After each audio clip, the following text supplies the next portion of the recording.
you? I'm okay. I want to go to Nairobi tomorrow. Do you have space? Dear, here's your ticket. Oh, and thank you for choosing Premier Airlines. Thank you so much. At what time is the check-in, please? Check-in time tomorrow, it will be at 7:30. I can see it is included. Yeah. Okay.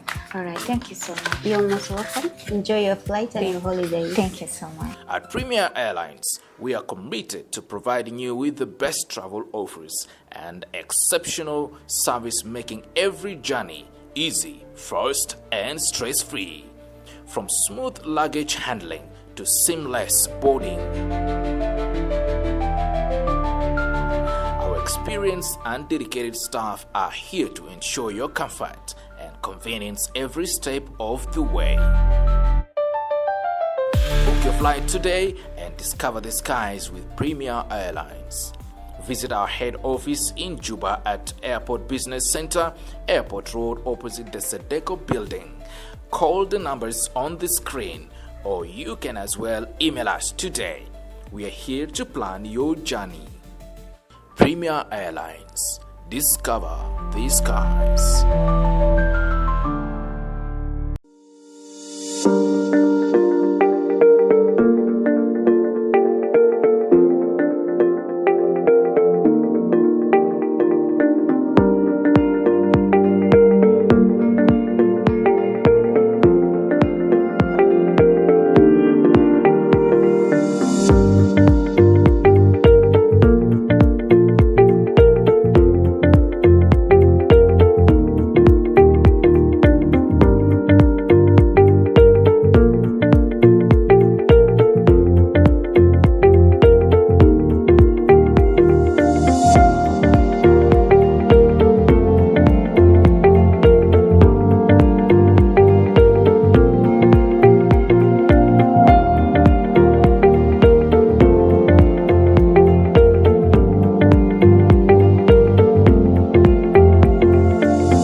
أهلا ومرحبا بكم في هذا النشر على قناة جوبيكو تي في. أنا باتريشيا وأبدأها بأهم العناوين. وزارة الخارجية تنفي تقارير إغلاق السفارة في نيروبي. جنوب السودان تسجل أكثر من 1700 حالة وفاة بالكوليرا، والمسؤولون الصحيون يكثفون جهودهم في مراقبة الأمراض. وأوغندا وتنزانيا تعززان التعاون في مجال الطاقة. دي كانت العناوين، والآن إلى تفاصيل النشرة المفصلة في تقديم باتريشيا.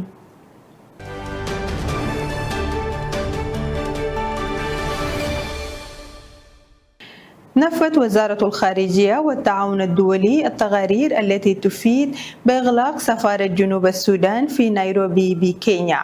وأوضح المتحدث باسم الوزارة السفيرة أبوك ماين إن سفارة نيروبي تعمل بالكامل طاقتها، مشيرا إلى أن الخدمات تأثرت مؤقتا فقط بسبب عطل فني. كما نفت الوزارة التقارير التي تزعم إغلاق بعثات دبلوماسية أخرى لجنوب السودان في الخارج، مؤكدا أن جميع البعثات الخارجية مفتوحة. وحث المسؤولون الجمهور ووسائل الإعلام على الاعتماد حصرا على القنوات الحكومية الرسمية للحصول على المعلومات الدقيقة. The Ministry of Foreign Affairs and International Cooperation has noted reports by media outlets concerning the operations of the Embassy of the Republic of South Sudan in Nairobi, Kenya, and claims regarding the alleged closure of other South Sudanese diplomatic missions abroad. The embassy in Nairobi has not closed. A temporary technical issue affected some of its operations, and the matter is being resolved. Reports alleging the closure of other South Sudanese embassy are also incorrect. The Republic of South Sudan's diplomatic missions abroad remain operational and continue to discharge their diplomatic functions. The ministry advises the public and the media to rely on official channels for information concerning the operations of South Sudan's diplomatic missions abroad. سجلت جنوب السودان 1721 حالة وفاة بالكوليرا منذ سبتمبر 2025 مع إبلاغ أكثر من 1010 حالة إصابة في جميع أنحاء البلاد وفقا لوزارة الصحة. وقد انتشرت المرض إلى 55 مقاطعة في 9 ولايات و3 مناطق إدارية. ويتركز انتقال العدوى النشط حاليا في مقاطعات روبكونا والير ومايوم ورينغ. المزيد في التقرير التالي. Speaking during a media briefing on Wednesday, Minister of Health Lak Thompson stated that overall cholera cases have declined in recent months following targeted vaccination campaigns and improved water, sanitation and hygiene interventions. As of 5th August 2026, the recorded cases of cholera stand at 110,574 cases. 1,721 fatalities were recorded across 55 counties in 9 states and all 3 administrative areas: Ruweng, Greater Pibur and Abyei. Western Equatoria remained the only state that has not reported a cholera case during the cited period. However, health authorities warn that the country faces concurrent public health risks, including potential cross-border exposure to the Budimbujio Ebola virus from the neighboring Democratic Republic of Congo. South Sudan Minister of Health is currently in readiness phase and has updated its Ebola preparedness and readiness plan for the next 6 months, with an estimated implementation cost of $30 million across the response pillars. Readiness activities are ongoing, including regular coordination meetings, zero reporting, pre-positioning of essential supplies, and establishment of holding and isolation areas. Meanwhile, World Health Organization officer in charge Moses Ngum confirmed that South Sudan has intensified surveillance and preparedness, designating 6 high-priority counties along border transit routes. The country has continued under the leadership of the Minister of Health, working with the National Public Health Institute, WHO and other partners to strengthen the readiness of the country, which has progressively increased. The first time that we did an assessment for the readiness, when the Ebola was just declared, it was around 26%, but it has progressively increased up to around 65%. However, the country under the leadership of the Ministry of Health and National Public Health Institute has reworked out a strategy to reprioritize. Initially, we had identified the 15 counties that are bordering DRC and Uganda. That is range right from Tambura, coming to Ezo, coming to Zara, Yambio, Iba. Then you'd come to Maridi, Morobo, Yei, Kajokeji, and then coming to Nimule Magui area, Ikotos, and right to Budi and Kapweta. Those were the 15. Kapweta South. In addition to cholera and Ebola preparedness, the ministry reported 128 confirmed cases of monkeypox, with Yambio and Izo among the most severely affected areas. Health authorities urge communities nationwide to maintain vigilance, adhere to hygiene guidelines, and cooperate with field teams to curb further transmissions. For Jubeco TV, Patricia John, Juba.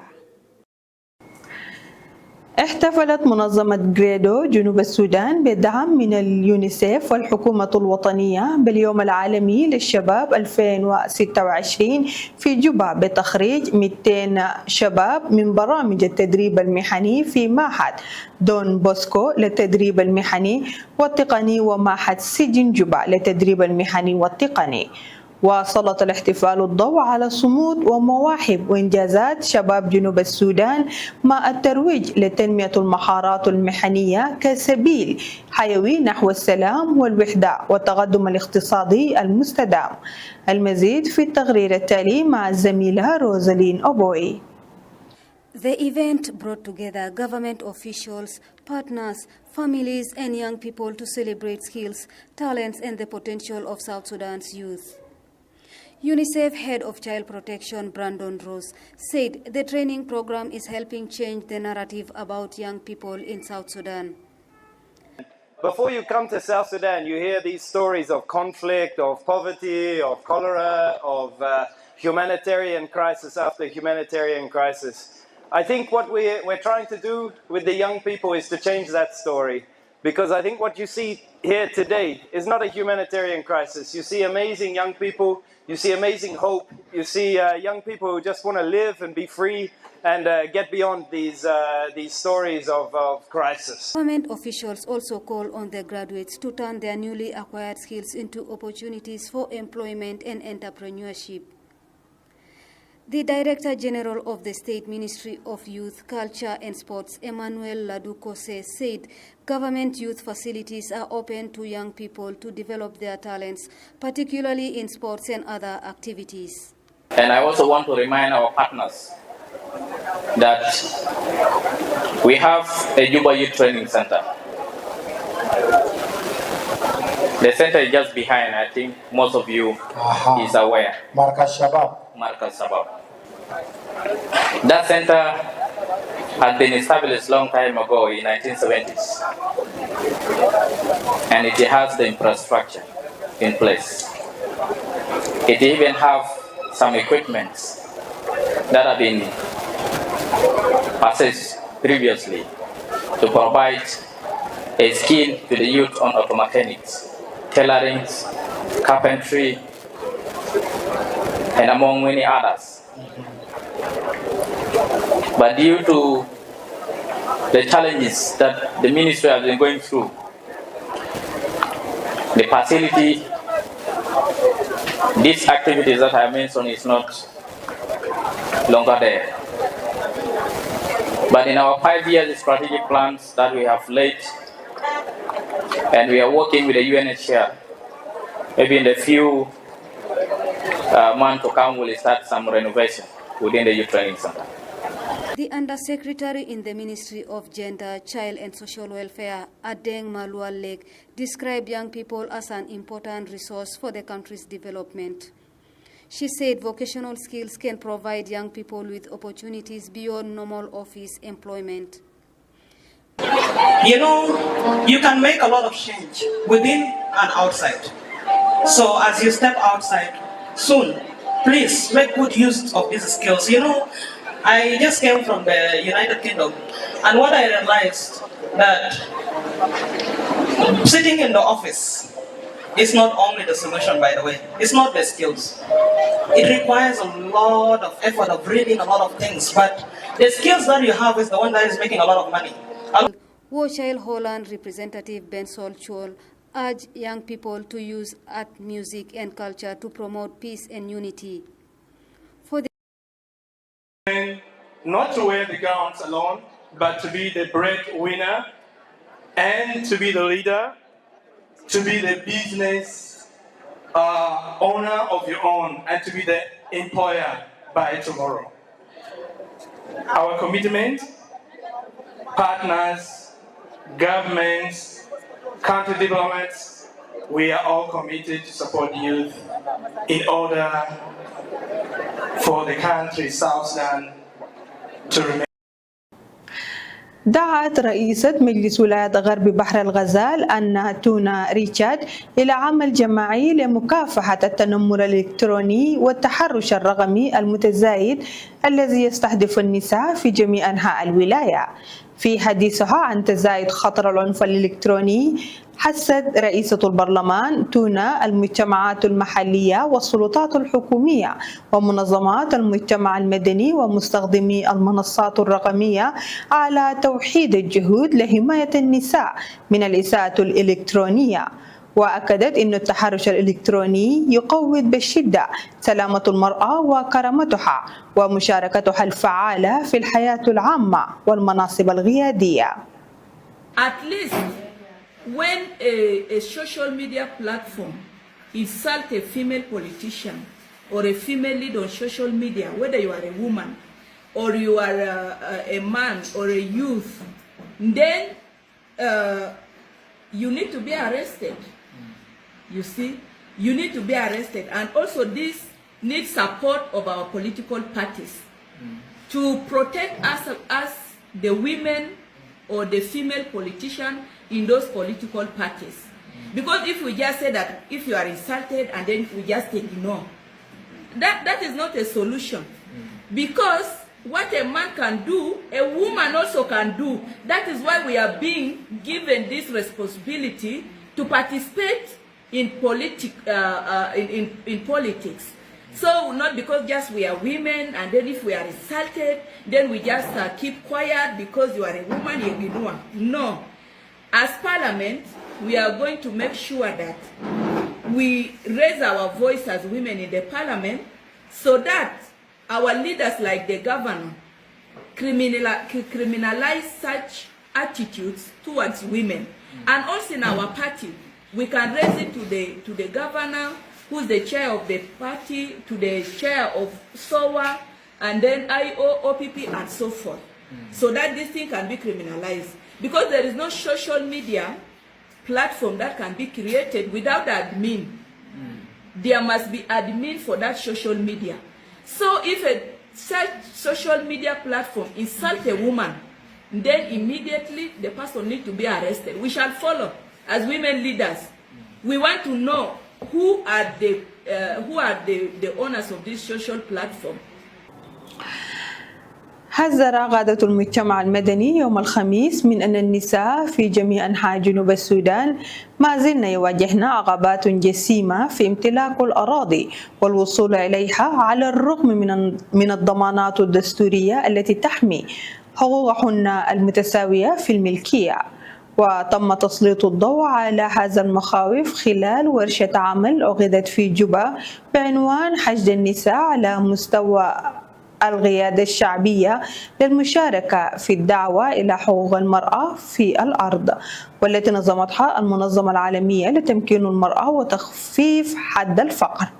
وأشارت رئيسة تحالف الأرض خلال كلمتها في الفعالية إلى أن الممارسات الثقافية الراسخة والافتقار الواسع النطاق للوعي القانوني وضعف إنفاذ الحماية القانونية كلها عوامل تقصي معظم النساء عن ملكية الأراضي. وهسا موسى ممثل المنظمة العالمية لتمكين المرأة وتخفيف حد الفقر قادت المجتمع على الاعتراف الفعال بحقوق الدستورية للمرأة وحمايتها. لا تزال إدارة الأراضي قضية حساسة في جميع أنحاء جنوب السودان، حيث تحيمن أنظمة الحياز العرفي على معظم معاملات الملكية، والرغم من الدستور الانتقالي للبلاد يضمن للمرأة حق امتلاك العقارات وورثها، ويلزم الحكومة صراحة بالقضاء على الممارسات التقليدية الضارة، إلا أن الأعراف الثقافية الراسخة لا تزال تغير ملكية المرأة للأراضي وورثها عملياً. When looking at issues of land rights, for us as women of South Sudan is a little bit challenging, despite the fact that our rights have been protected in the Transitional Constitution of South Sudan 2011 as amended, and also the Land Act 2009, the Local Government Act 2009, but due to lack of implementation of these laws, you realize that up to now, women in South Sudan do not enjoy fully their rights to land. And I want to say that land itself is our identity. and is central to women's livelihoods, food security, housing and economic empowerment. مشاكل إنه كيف زول بقدر يكون عنده محل ولا كيف يقدر يكون يستلم محل أو يورث محل، وده هو سبب المشروع ده أو بروجكت ده إحنا قاعدين نعمل عشان كيف نقدر نعلمكم تعرف حق بتاعك وتعرف كيف لمنو أنت تمشي لو عندك مشاكل بتاع أراضي، لأنه there is a weak lack of awareness. في ناس ما بعرفين حق بتاعهم ولا كيف؟ يا في ناس ما بعرفين حق بتاعهم. weak legal protections. مرة دي تعرف حق بتاعك لكن ما في بقولوا شنو، ما في يعني ما في حماية من تجاه بتاع القانون ليكم زادوا. There's weak legal protection and we are going to dive into that. Unlimited access to justice. يعني عندك محل بتاعك لكن زاد حكية بتاعك ما بتوصل فيه. كان انت جاي عشان تعمل اجارات محل بتاعك ممكن ما بعمل لك، لكن لو في زول ثاني جاء اكبر منك ولا اقدم منك ممكن بيعملوا له اجارات. وفي الأخبار الإقليمية والعالمية، أوغندا وتنزانيا تعززان التعاون في مجال الطاقة. The presidents of Uganda and Tanzania are writing a new chapter in their energy partnership. Yoweri Museveni and Samia Suluhu Hassan witnessed the signing of an agreement between the Uganda National Oil Company, Tanzania Petroleum Development Corporation, and global energy trader Vitol. The deal aims to develop Tanga into a regional energy hub, building directly on the East African crude oil pipeline infrastructure. The project, whose foundation we're laying today, has an even broader ambition. It is designed to create value through refining, value through storage, value through logistics, value through trading, value through industrialization, value through employment, value through regional commerce. Simply put, ECOP transports molecules. The Tanga Regional Energy Hub transforms those molecules into prosperity. The proposed hub will boost capacity for storage, refining, and fuel distribution, while the partnership stretches into gas and electricity grid integration. What is emerging here is bigger than a pipeline between Uganda and Tanzania. The two countries are developing a network that could move petroleum products, gas, and electricity across borders, linking production, storage, and markets in the region. Uganda says feasibility and engineering studies for a refined products pipeline and storage terminal are on track for completion later this year. The nations are also fast-tracking a proposed natural gas pipeline alongside a 400 kilovolt power interconnector. This critical transmission link of electricity from Wobulenzi, Masaka, Mutukula to Mwanza will raise power exchange capacity, strengthening the Eastern African power pool and opening pathways to the Southern Africa power pool. This synergy aligns with Uganda's planned 60,000 barrel a day refinery in Hoima and a bidirectional multi-product pipeline designed to move refined fuel based on market demand. For both nations, the next phase focuses on converting cross-border infrastructure into a unified regional market for trade and heavy industry. اضطرابات في خطوط الشحن تخلي صادرات الشاي الكيني إلى إيران. The war in the Middle East is creating ripple effects far beyond the region itself. In Kenya, new Kenya National Bureau of Statistics data shows tea exports to Iran dropped by 40.7% during the first 3 months of 2026 as war-related disruptions affected shipping routes and trade flows. Behind me are tea bushes stretching across these hills. Most of the farmers here are focused on the next harvest. But many of them may not realize that events happening more than 4,000 kilometers away in the Middle East is affecting one of the markets that buys Kenyan tea. That market is Iran. And it's taking a toll. See, our buyers who are buying tea, they couldn't ship, they couldn't travel to that Strait of Hormuz because there was a war and there was a threat that ships might be bombed. So when we went to the auction, there was sometimes I think 2 or 3 months there was very little tea which was moving.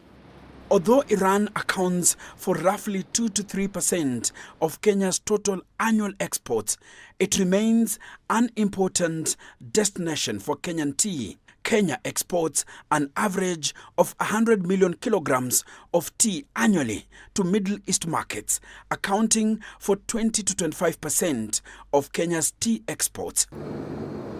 According to the KNBS, Kenya's exports to Iran fell to $4.2 million in the quarter ended March 2026.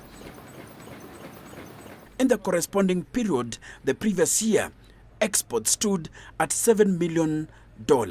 When the war started, majority of the ships are halted and the containers were left inside the port unattended. Some of the shippers opted to withdraw the containers, which is a very costly affair. Some of the shippers, some of the containers inside the port accrued storage, which was the burden on the shipper because nobody will waive. And the farmers are left to count the costs. Disruption to shipping routes linked to the Iran war has left about 8 million kilograms of tea stuck in warehouses in Kenya's port city of Mombasa, threatening export earnings and farmer incomes. They were moving very little tea at the auction. Yet the tea has grown. It has been taken to factory. It has been processed. Then now when it is taken at Mombasa and it is not moving, you see even our returns will be lower. For now, tea growers are continuing to harvest and exporters are looking for ways to navigate the uncertainty, hoping that one of the key markets will soon reopen. وبهذا الخبر لقد وصلنا وإياكم إلى نهاية نشرتنا الإخبارية. إليكم ما جاء في العناوين مرة ثانية. وزارة الصحة تنفي تقارير إغلاق السفارة في نيروبي. جنوب السودان تعلن عن أكثر من 1700 حالة وفاة بالكوليرا، بينما تكثف مسؤولو الصحة مراقبة الأمراض. وأوغندا وتنزانيا تعززان التعاون في مجال الطاقة. شكرا لمشاهدتكم ساعة أخبار جوبيكو تي في، وترقب المزيد من التحديثات. كنت معكم باتريشيا جون، وإلى اللقاء. احصل على مزيد من المعلومات وأخبار الرياضة والترفيه على قناة جوبا إيكو تي في. جوبا إيكو تي في. Information for empowerment.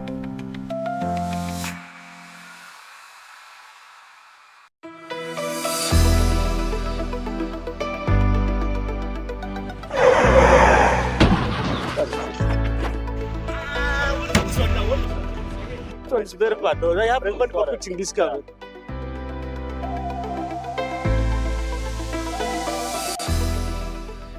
Yes, your needs the insurance. Yes, hello.